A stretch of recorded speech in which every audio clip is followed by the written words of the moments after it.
The goal of today's forum is to begin to shift the terms of the debate, perhaps away from just talking about partisanship and maybe towards looking at some of the structural problems of a mature democracy.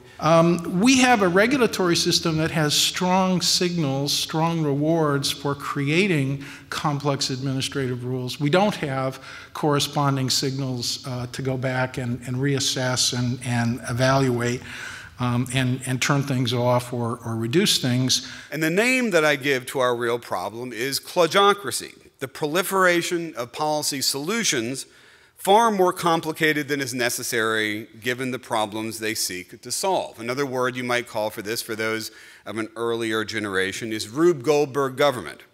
And this is not a new problem. The United States has generated kludgier policy devices than similar nations have for some time now, but there are reasons to believe that kludgocracy has accelerated and that it is path-dependent. We've lost faith in the ability of Congress to sort of do routine legislating, to say, okay, here's an idea, it's a pretty good idea, let's build support for it, let's pass it, then let's start talking about the other thing. Instead, the feeling is that the only way to get anything done is to organize a massive, massive, massive pressure campaign around it. Waste is not new to the government, but what is new is the extent to which each political party has essentially decided that they are going to spend the future. So what we have built into the budget now is a budget that determines all spending for a century from now. If you ask what spending will be in 2200, it's in the law now. Now, I'm not saying the law is not going to change. The law has to change. But right now, the political parties fight no longer just over spending the present, no longer just being over profligate at the current time, but in spending the future. Now, not only are these programs large, they're also on automatic pilot.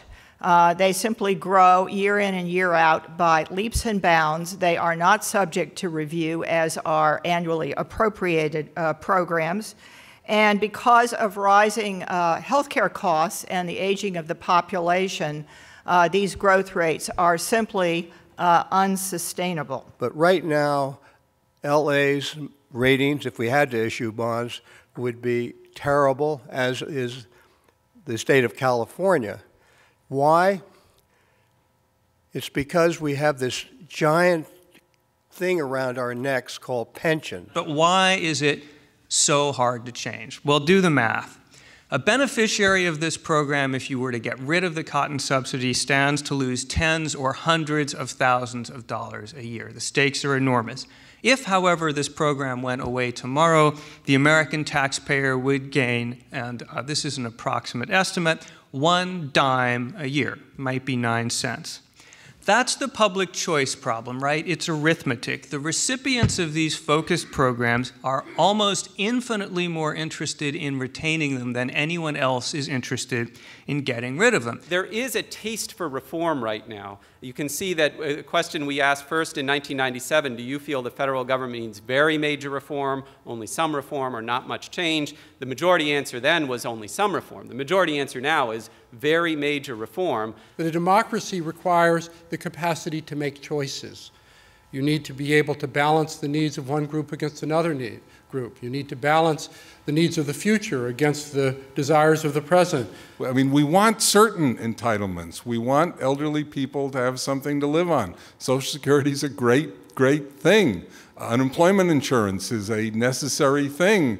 The right programs for the disabled are the right thing, but I think less use of the word entitlement would be one small step on the way to being able to reconsider, change, adjust, adapt the programs. We must figure out ways to limit the private claims against the ordinary workings of government so that those in office have some protection if they try to resist demands for delivering non-visible private goods out of the public sector, something which I believe contributes considerably to the expansion of government and fiscal irresponsibility. So the question is, at the broadest level, why aren't these government performance failures quickly addressed? If we see these failures, why don't we do something about them?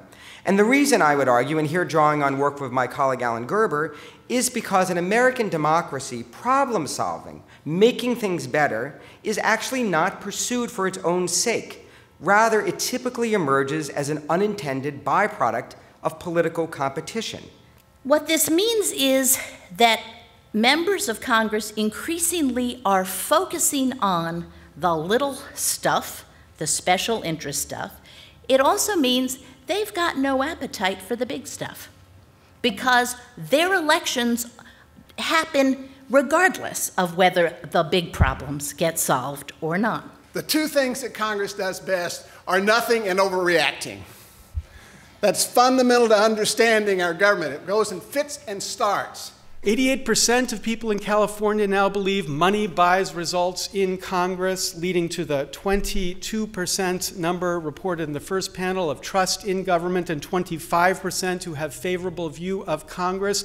Arguably more people believed in the British crown at the time of the Revolution than believe in our Congress today, and that is a product, I believe, of them believing this is a fundamentally corrupted institution. If you don't have institutional arrangements that foster accountability for the decisions of government, you will have repeatedly this kind of short-sighted, irresponsible policy making. The cost of ossification, of telling people that you can't do anything and that you've got to start all over again every time.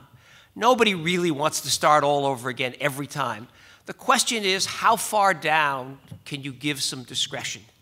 And I've tended to conclude now that it's better to let people have some additional discretion, to let them make mistakes from time to time, because they surely will make mistakes, and to recognize that elections have consequences. That if you can't be accountable to someone else using their judgment about how you're doing and whether you're doing the job,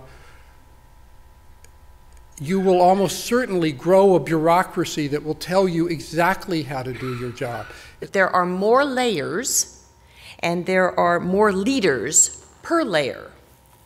Now think about the implications of this. First, it means there's all the more people that you have to identify, that you have to vet, that you have to put in place, sometimes with Senate confirmation and sometimes just get them to Washington.